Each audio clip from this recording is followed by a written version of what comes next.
Hello everyone, I am Rachel Leroy and I am the host of Christian Emotional Recovery, and welcome to my YouTube channel if you've never been here before. If you have been here before, welcome back. And I wanted to do a voiceover today on trauma triggers, and so that's just the name of the episode. It's called Trauma Triggers, and this is a YouTube episode.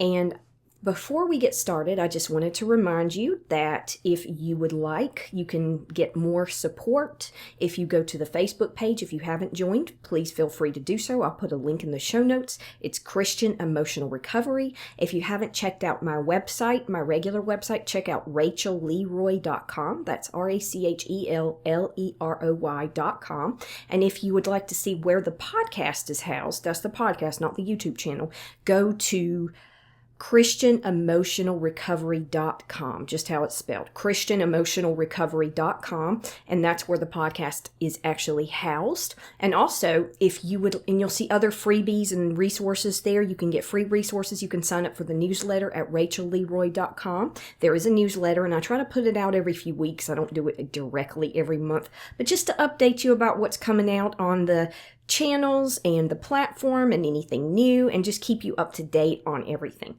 So those are some things just to remember. And if you are in the YouTube channel and you have not subscribed, please click that subscribe bell because you'll get notified for every time there's a new YouTube channel video. And also the podcast is in the YouTube channel, so you'll get notified of a new podcast as well. In addition to the newsletter that'll keep you up to date, you'll get a little sneak peek of what's coming up that other people may not be able to see yet. You might also get some of that if you join the Facebook group. All of that is free. It will always be free. And keep in mind, there are also some meditations that are free on the YouTube channel. I do want to put out some more free meditations, and I'm also working on a paid meditation bundle that I hope will be out in a few weeks.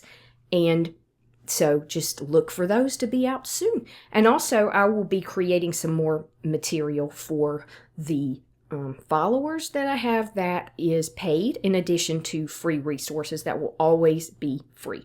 Also, if you would like to help support the podcast, it does take a little over $100 a month to house and support the podcast, everything that goes into it. And also, it does take time out of my work week that I might be doing like another part-time job or something. And that's not a complaint. I'm very grateful to be able to do this. But like you, I have to pay the bills, and I want to be able to continue to do this and to do more of it. So if you would like to support this ministry, you can go to Patreon. I'll put the Patreon in the show notes. And also, if you'd like to make a one-time donation, you can do that at ko-fi.com, or you can do that directly at PayPal. I have a PayPal account where you can donate as well. And so that's a little bit about the platform. Let's go ahead and jump in and get started. So today we're doing a voiceover, and this is a topic that I've been thinking about doing something on for a while, and it's trauma triggers. And something closely associated with trauma triggers is flashbacks. Flashbacks are when you have a trauma trigger and then something from the present pulls you into a traumatic experience that you had in the past. So that's a little bit about it. But what we'll go over today is, first of all, we'll talk about what are trauma triggers and what are examples of them. And why are we talking about this? Because I think it's important to understand when you get in a certain state of fight or flight, where does it come from? What causes it? If you can start to dissect it and understand it, first of all, it loses its power. And second of all, you can understand it, which is important if you experience trauma, flashbacks, and or trauma triggers, right? If you have PTSD or complex PTSD, you're going to experience these from time to time. And sometimes it may be something you expect, and other times it may be unexpected.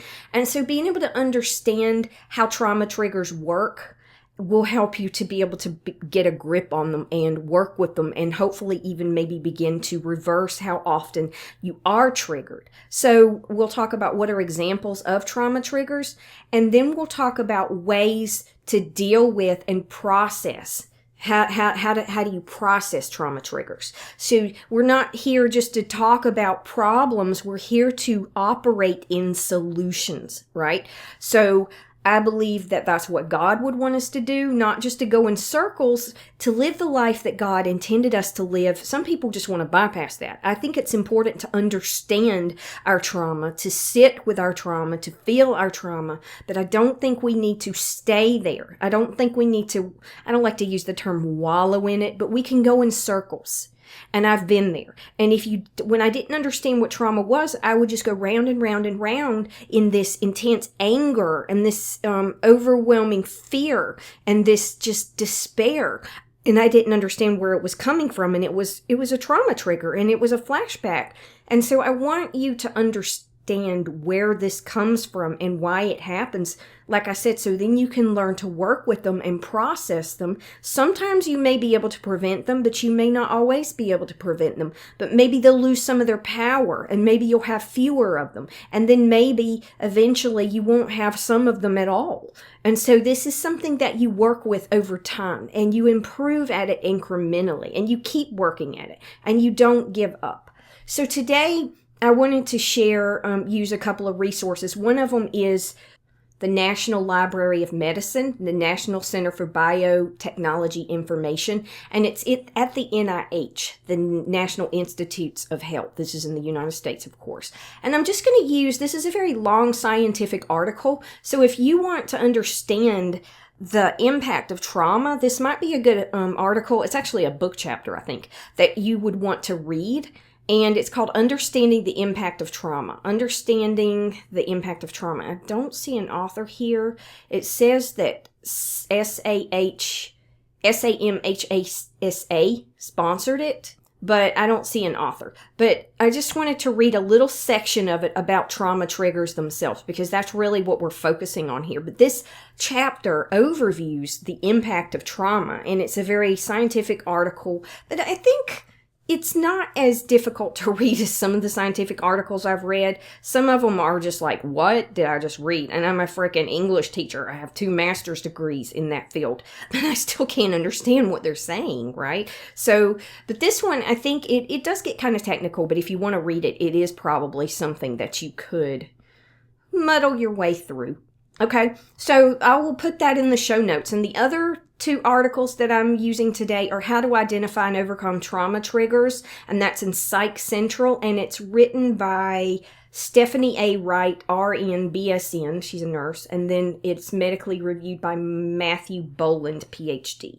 So it's How to Identify Trauma Triggers in Psych Central, and the last one actually comes from the United States Department of Veterans Affairs, aka the VA. And it focuses more on the solutions that we're talking about, coping with traumatic stress reactions. Now, with the VA, of course, a lot of these are military veterans who have experienced what in the old days was called shell shock, but they found that the psychological impact of PTSD is similar in all survivors of trauma. So I'm going to look at some of that in terms of the solutions.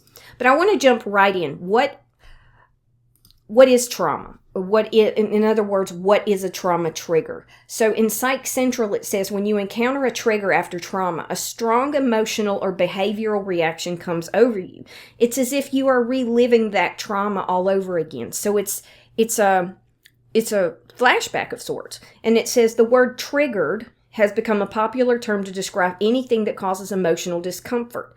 And I hate that. People will call somebody triggered, they'll call them snowflakes, and we've taken words that are genuinely meant to describe things that are unconscionable that people experience, and we've sort of, we've made them not important. I'm trying to think of the word, but I can't think of a word right now. But we undermine that. And it also comes down to sometimes people that actually are triggered get mocked. And that is unconscionable as well. But the word triggered actually is a scientific term, and it says, but for people who have experienced trauma, triggers can be terrifying, all-consuming, and can seemingly come out of nowhere. Been there. I understand that. And it says trauma triggers can be anything that reminds you of past trauma, which might include a certain smell, a particular song or sound, a piece of clothing. And triggers are unique to the individual. Not everybody has them, but people with C-ptsd do. And trauma is also known to have long-lasting and repetitive effects on our minds. However, there is hope for those who experience trauma's after effects. Trauma-informed care and other treatments can help you live a happy and fulfilling life. And then it talks about what is a trigger. And a trigger can be anything that sparks a memory of trauma or a part of a trauma. When you encounter a trigger, memories and thoughts associated with the trauma come back without warning. You cannot stop the intrusive thoughts, and in response, you feel a turn in your emotions and begin to react. It might make you feel helpless, panicked, unsafe, and overwhelmed with emotion. You might feel the same things that you felt at the time of the trauma as though you were reliving the event. So they can't, your mind, that's the part of the brain that reacts to things based on more instinct, and it's still a part of your body and your mind that you need to have for survival. But when you get like that, your mind does not understand the difference between the past and the present. It takes you into the past and it literally thinks that you're in that moment again that originally caused the trigger. And so the mind perceives the trigger, it says, as a threat and causes a reaction like fear, panic, or agitation. So it's a defense mechanism. The memory of the traumatic event places you right back into the experience, which causes your walls to go up against the perceived threat in an attempt to protect yourself. So also flashbacks, although uncommon, can set off triggers. How we respond when triggered depends on the person and can range in severity. So it says after you encounter a trigger, it can take some time for your nervous system to recover. So that's normal. And a return to a safe baseline, to that midline area where you're not disassociating and where you're not in fight or flight. That's not to say every time you're in fight or flight that you have a trigger or a flashback, but often that can be the case. And if you have a trigger, you're definitely in that place. So yeah, the place that is that midline is called the window of tolerance. And so your amygdala gets overactivated. And then when your amygdala calms down and your brain and your body and your neural network kind of come back into that balance where your body's not releasing all those stress hormones and you're calm again and you can breathe and your heart rate goes down. That's where your trauma reduces your window of tolerance, where you actually go the opposite way. The emotional zone where you feel grounded, balanced, and calm. A smaller window of tolerance means stressors are more likely to cause greater emotional upset. So if you are a trauma survivor, you may have a smaller window of tolerance. So understanding trauma triggers and working with trauma healing in the body as well as in the mind is how you increase that window of tolerance so that you're less likely to get triggered. You don't get triggered as often. When you do get triggered, it's not as severe. And if you do get triggered, you can come back to that window of tolerance more quickly. Okay?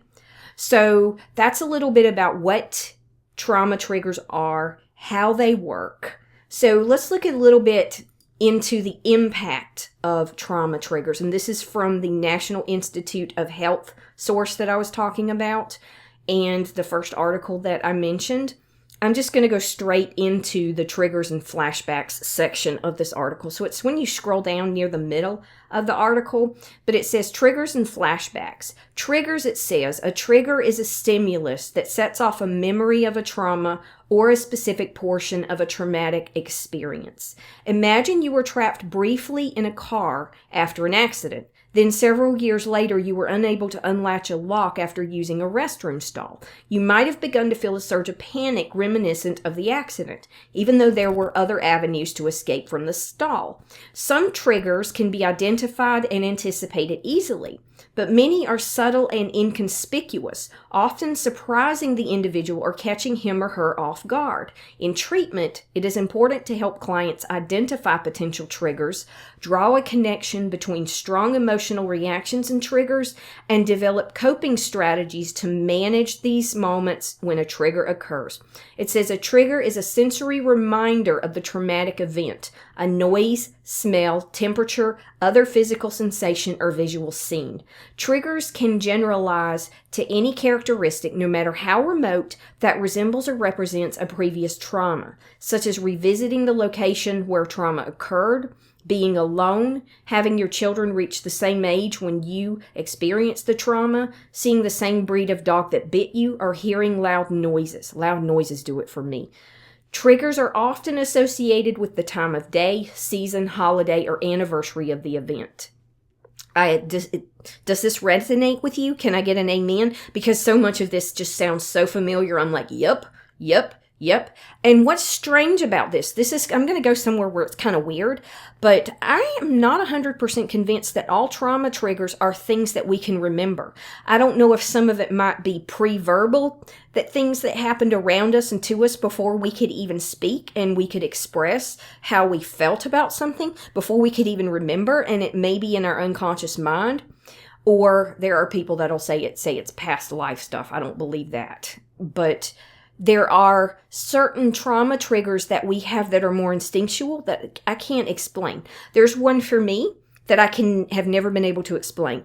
And I think it's more ingrained into me, like as a, just intrinsic, something I was born with maybe, but I'm terrified of big, large spaces underwater. And if I open my eyes in one, I will have a panic attack. And I've never had any experience that I can remember that would cause that. I don't know where that came from. There are some people that are terrified of certain kinds of animals like spiders or snakes, and they never had, some of them had a bad experience. Maybe some of them were just conditioned in an unhealthy way. But I do wonder if some people might have an intrinsic thing that happens. And this is going to get into some territory where it's really weird.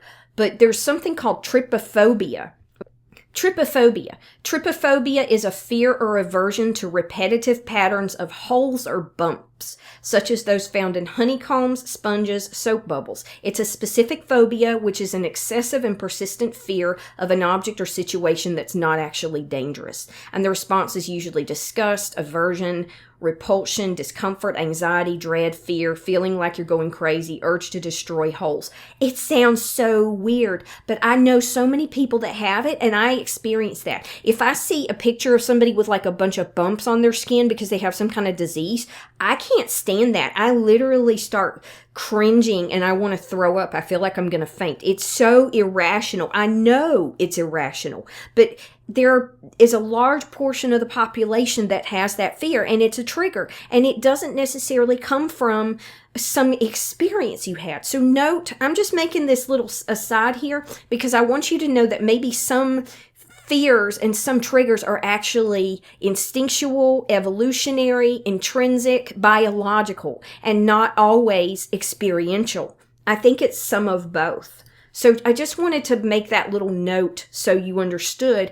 If you want to look up trypophobia, I'll put a source in the show notes to so you can understand it more, because maybe you have this too. And if you do, I want you to know you're not crazy. I actually posted on Facebook about it one time, and people came out of the woodwork like, oh my gosh, that is me. And I never had a word for it, and I thought I was crazy, and people would look at me like I'm crazy when I would react that way. You're not crazy.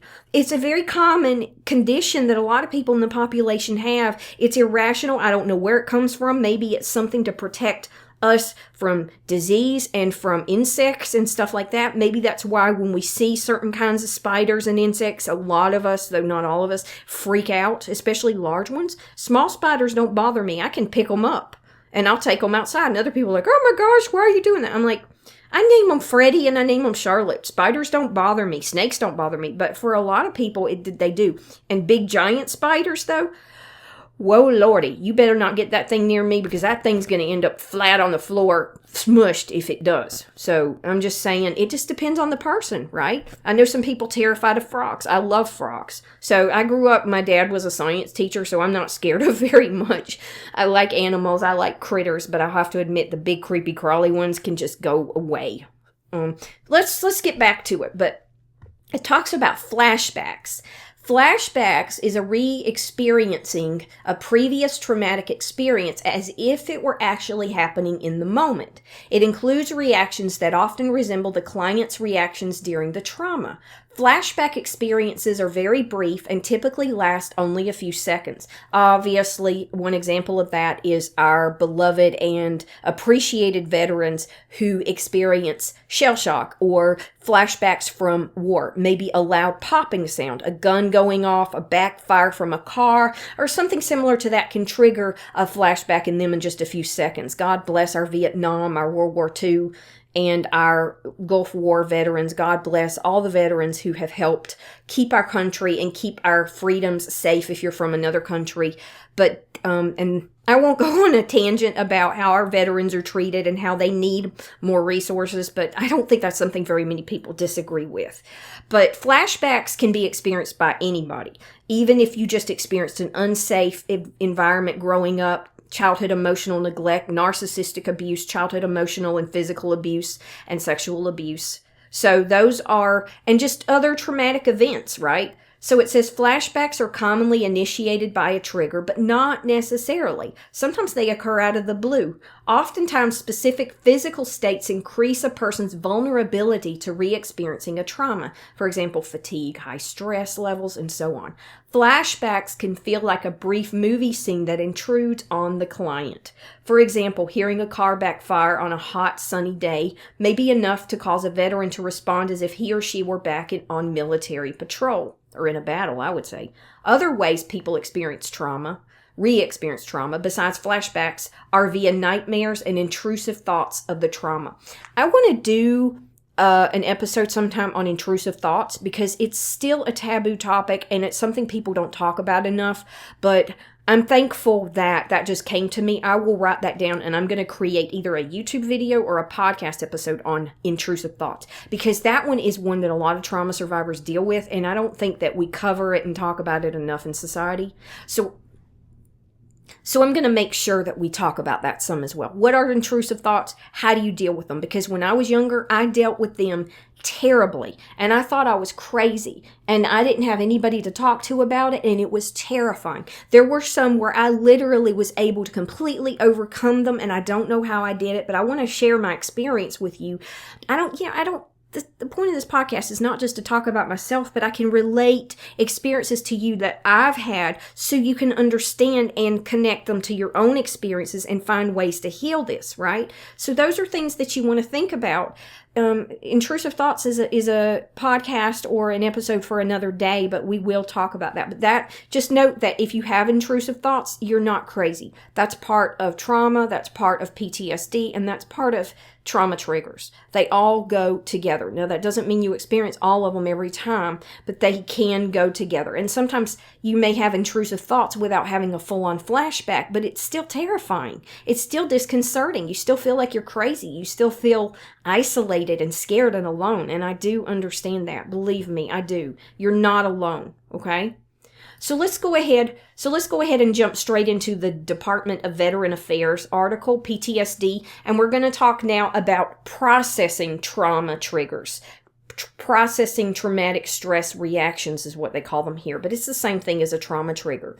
And so it says, coping with traumatic stress reactions. I'm going to put this article in the show notes because there's a lot of great strategies in it, so check it out. You don't have to be American. You don't have to be a war veteran to be able to benefit from this article. So check out the article. I think it can help anybody who suffers from flashbacks. Yes, flashbacks are trash, right? But it says recovery after a traumatic event is a process that takes time. Like I said, it takes time. If you take direct action to cope with your stress reactions, it may create a sense of power. But you can't force it. I would say you can't force it. Learn how you can use active coping after trauma and for PTSD symptoms. Active coping means accepting the impact of trauma on your life and taking direct action to improve things. Active coping occurs even when there is no crisis. Active coping is a way of responding to everyday life. It is a skill that you can learn and develop. I've said this time and again on the podcast that healing is a process and healing is a skill you can learn. You can learn it. I've heard people say, I can't heal. And I'm like, it's difficult. I know. And for some people, it's more difficult. And I won't dare to judge or assume that I know how difficult it is for you, but yes, you can heal. It may take time. Your process may be different. You may have to go at a snail's pace, but believe me, a snail's pace over the course of days, weeks, months, and years, you start to see that add up, and you do heal and you do get better. There are some people, maybe we will never heal in this lifetime completely, but wouldn't it be better to be healed by 40% or 60% or 70% and have 70% of those trauma triggers gone than to have 100%? It's worth the healing journey. And some people are able to heal completely. So who's to say that's not you? But it says, know that recovery is a process. And then it just talks more about trauma being normal, having that response is normal. It's a daily process. It doesn't mean forgetting traumatic events. It means you will have and it doesn't mean you'll have no pain when feeling those events, but it's just a way to help you to get through them, and it makes it easier to deal with. It may mean fewer symptoms that bother you less. You'll have more confidence that you can cope.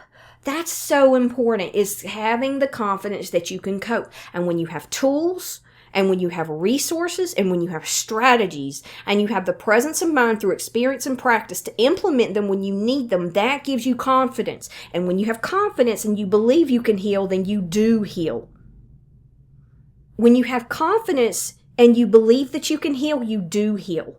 So it talks about positive coping actions some more, learning about trauma and PTSD, talking to others for support. Those are some things that you can do. Learn more about it. That's why I have this channel. It's not to dwell on it. It's not to stay in that place, but it's to empower you and educate you so you can move beyond that place to live the life that God meant for you to live. And then talking to others for support. That could be seeing a therapist. That could be talking to a friend. It could be talking to other survivors in a group setting, like a trauma survivors group. It could be journaling, or, there's a lot of ways you can share and get support. But don't be afraid to ask people clearly for what you need. Of course, be sure that you go to safe places where people can help. Your friend doesn't have to know everything about trauma, but if you know they're a compassionate person, they can hold a space for you, and that can be everything. But it's also important to see, if possible, if you're able to, a trained specialist who is trauma informed. Always make sure that they are trauma informed, and if you're looking for a therapist, that's the first thing you should ask them, okay?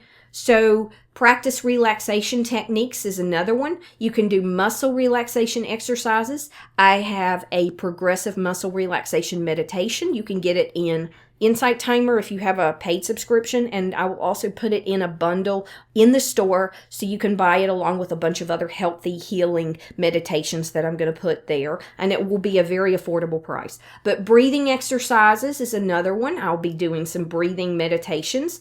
Meditation in general, swimming, stretching, and yoga, prayer, listening to quiet music, and spending time in nature. And that's just a few things that can help you to start to come down from a trauma trigger. And they can be helpful, but sometimes they can increase your distress at first. That sounds weird. But when I do, if I'm really worked up and then I just start to relax, I can actually have those emotions come up.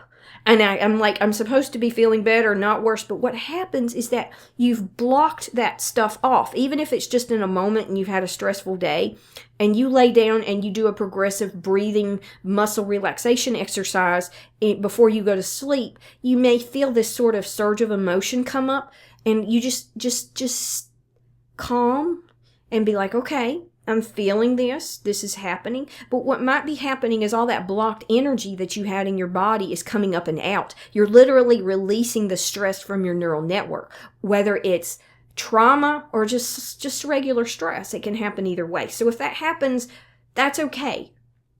It can happen when you focus your attention on disturbing physical sensations and you reduce contact with the outside world. But continuing with the relaxation in small amounts that you can handle will help reduce the negative reactions. You may want to try mixing relaxation with music, walking, or other activities at first, because that might be an easier way so it's not just silent. Quiet. I know a lot of trauma survivors that can't deal with silence. I get it. I do. I need a fan or some music or something like that, or I can start to feel uncomfortable and even a little anxious.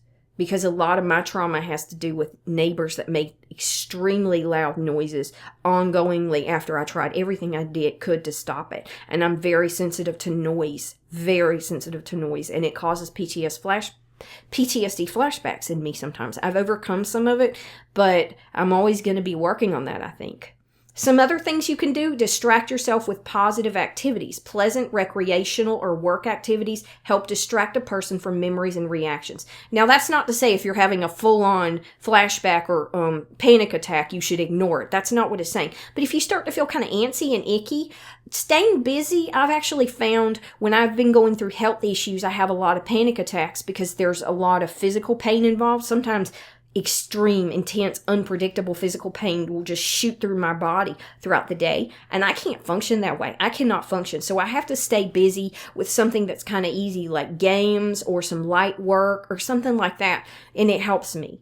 So that's something. Art is a way to help trauma survivors express their feelings in a positive, creative way. Pleasant activities that improve your mood limit PTSD. Even if you're so bad off, all you can do is watch TV. That's better than being in a place where you're panicking, right? So watch the TV. Disassociate for a while. Just don't do it forever. Come back to it when you start to come down a little bit. So if sitting in front of the TV all night helps your body to come back to that window of tolerance, then freaking do it, okay? Just don't get addicted to television and use it as a substitute for dealing with the issues, right?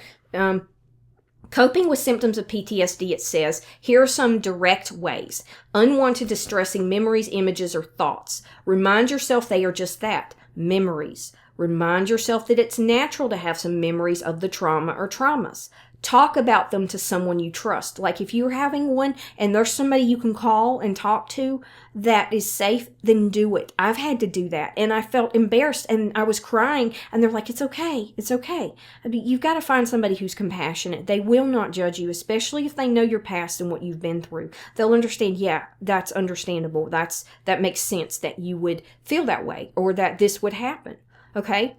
Talk about them to someone you trust. You might call your therapist if they're available, or even one of those hotlines like 988 in the United States. I've called those when I had nobody else to talk to. You can do that. You don't have to be, I don't want to talk, YouTube sometimes will censor this, but if you're in a place where you want to unalive yourself, you need to call somebody and get help immediately. I don't care. But if you're in a place where you're not in that, but you're extremely distressed, you can still call them and talk to them. You don't have to be to that point yet. That's the whole thing. We don't want you or anybody else to get to that point. So take care of it while it's not at that point. Okay? Take care of it. Talk to somebody, whoever will listen that is helpful. You know, it's got to be somebody safe, of course. And then remember that although reminders of trauma can be overwhelming, they often lessen with time. Sudden feelings of anxiety or panic. What you do with those? Sudden stress reactions often include feeling your heart pounding and feeling lightheaded or spacey. This is usually caused by rapid breathing. If it happens, remember that these reactions are not dangerous. If you have had them while exercising, then most likely would not worry you, right? So it feels dangerous. It does. It feels dangerous, but technically they're not dangerous. These feelings often come from scary thoughts that are not true. For example, you may think, I'm going to die. I'm having a heart attack. I will lose control. It is the scary thoughts that make these reactions so upsetting. The scary thoughts themselves. Slow down your breathing. Slow down your breathing. The sensations will pass soon, and then you can go on with what you were doing. So that's some things to do when you get panicky. Every time you respond in these positive ways to your anxiety or panic, you will be working towards making it happen less often. Practice will make it easier to cope. If you feel like trauma is happening again, flashbacks, keep your eyes open, look around you, and notice where you are. When you ground yourself in the moment, ground yourself in your body, touch the arms of your chair, rub your arms, stand up and feel the floor underneath you. Ground yourself. Talk to yourself, it says. Remind yourself of where you are, what year you're in, and that you're safe. I'll tell myself I'm a grown-ass woman. Pardon my French, but I'll say I'm a grown-ass woman, and that was when I was a child. I am safe, I have agency, and I can take care of myself, and I'm okay, and God is with me. And reminding yourself that you're a grown-ass adult will help you. Okay? Pardon my French, but sometimes that strong language gets the point across to yourself. You're not yelling at yourself. You're not mad at yourself. You're just strongly declaring, this is where I am now. This is who I am now, right? Get up and move around. Have a drink of water. Wash your hands. I would also say wash your face with some cold water because that activates your vagus nerve. Call someone you trust and tell them what's happening. Remind yourself that this is a common response after trauma. There's nothing wrong with you. You're not crazy. This is normal, right? Tell your counselor or doctor about the flashbacks. Sometimes you shouldn't just be popping pills every time you're anxious, but for some people, I have some anxiety medicine. My doctor prescribes it. She observes and monitors what I do. I don't abuse it. I don't take it all the time, but if you have these panic attacks, it may even be helpful to take anxiety medication at the specific times you need it and then cut down and taper off when you don't need it. Dreams and nightmares related to the trauma, ways to cope with that. If you wake up from a nightmare in a panic, remind yourself that you are reacting to having a dream. Having the dream is why you are in a panic, not because there is real danger now. You may want to get up out of bed, regroup, and reorient yourself to the here and now. Again, going to the restroom, drinking a glass of water, sitting outside and getting some fresh air, those can all help. It says engage in a pleasant, calming example. For example, listen to soothing music. Talk to someone, talk to your doctor, and so on. Certain medications can be helpful as well. Keep in mind that certain medications can also increase your chances of having nightmares and dreams. So I've actually had medications like that. So that's another thing to consider if you're having a lot of them. That's not necessarily to say that that's what's causing it, but it could be. Difficulty falling or staying asleep. Keep an irregular bedtime schedule. Avoid heavy exercise for a few hours just before going to bed. But I would say some gentle stretching before bed is actually good for you. I've done that and it will unwind you. Taking a hot bath before bed is another nice one. Avoid using your sleeping area for anything other than sleeping. Avoid alcohol, tobacco, or caffeine. These harm your ability to sleep. And don't lie in bed thinking or worrying. Get up and enjoy something soothing or pleasant. Read a calming book, drink a glass of warm milk, herbal tea, or do a quiet hobby. So if you're just lying in bed, tossing and turning and ruminating, and you think, I gotta get rest, you'll actually feel more tired than if you get up and you sit on your couch and you knit for 4 hours if you can't go back to sleep. Or maybe get up and knit for 2 hours. Whatever it is that relaxes you, and then go back to sleep. You'll feel more calm and more rested than if you tossed and turned all night. I can promise you. Irritability, anger, and rage. Take a time to cool off and think things over. Walk away from the situation. I don't care how much you want to send that text. I don't care how much you want to post to Facebook. I don't care how much you want to tell that person off. Do not do it. If you have to write all that stuff down in a journal and curse that person out, then do it. Okay? But don't make a choice that you will regret later. That's all I'm saying. Stop, cool off, and before you take an action, give yourself a little time and space. Even if you have to punch a punching bag or punch a pillow, or you have to go for a vigorous walk, or you need to do something to get that energy out, do it. Exercise reduces tension and relieves stress and anger. Remember that staying angry doesn't work. It actually increases your stress and causes health problems. And the Bible talks about staying angry, right? I want to talk more about anger too, because I used to have so much anger. I still struggle with it, but I think that it's taboo as Christians and we need to talk about anger and anger towards God even. Talk to your counselor or doctor about your anger and take classes on how to manage your anger. If you blow up at family members or friends, find time as soon as you can to talk to them about it. Let them know how you feel and what you are doing to cope with your reactions. And I would argue that if you do hit send and you do make the phone call and you do tell the person off, you need to apologize for the action. Maybe they did something that rendered anger. That's okay to tell them how you feel and to be angry about it. But if you blew up at them, if you acted inappropriately, you should still apologize after you've calmed down. Okay? You can still reiterate that you're angry and why you're angry and still apologize. Okay? I've had to do that. It's hard to swallow your pride and go do it, but that's what God tells us to do, is to make things right with our brother or our sister, or in some cases our spouse, our kid, or friend, or whoever. Difficulty concentrating or staying focused. Slow down. Give yourself time to focus on what it is you need to learn or do. Write things down. Making to-do lists is helpful. Break tasks down into small, doable chunks. Another thing I'd like to talk about, even though this seems kind of silly, is I want to talk about time management and goal setting, because that can be helpful for trauma survivors to find some structure, to make progress in all of that. So I think there's actually something to that. I teach goal setting and time management to my students because I teach college skills, and those are some of the things that they learn in their first term as a student. And that's the class that I've been teaching students is, and well, I won't talk about the university I work at, but I teach the college intro class, and a lot of that is, these are non-traditional students, so they learn about goal setting and professional skills and stuff like that. And I think that's transferable to mental health as well. But plan a realistic number of events and tasks each day, and break large tasks into small chunks. You may be depressed. Many people who are depressed have trouble concentrating. Again, it's something you can discuss with your counselor, doctor, or someone close to you.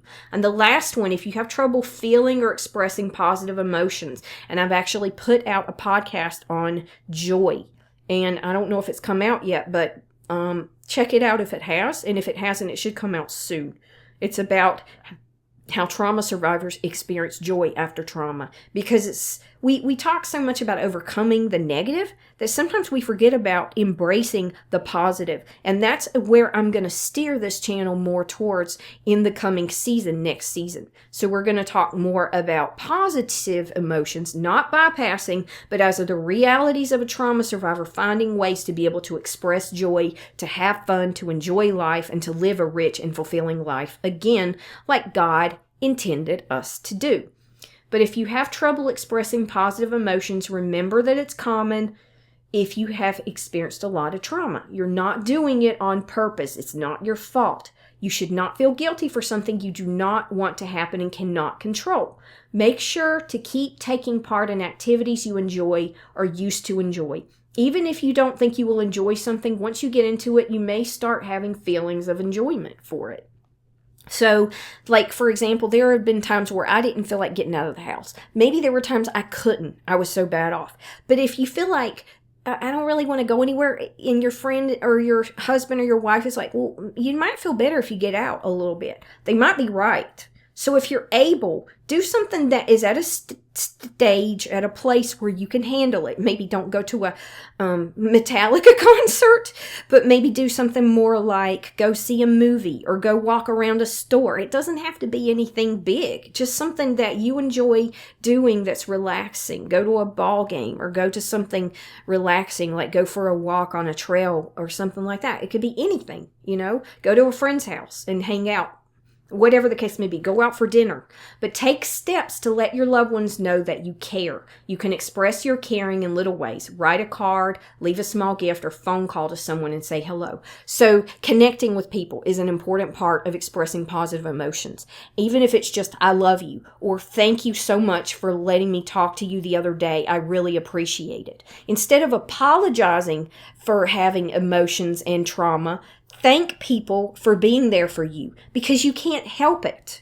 You're not a burden to the people that love you. They want to see you heal and they want to see you better, but they accept you where you are, and that's okay. God accepts you where you are, and that's okay. So just take those steps and know that there are strategies that can help you to overcome traumatic stress reactions, flashbacks, and triggers. And those are some of them.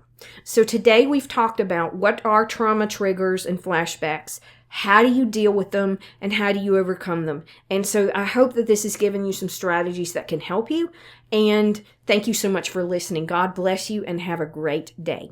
I'll put all the resources in the show notes. Thank you so much and have a great day.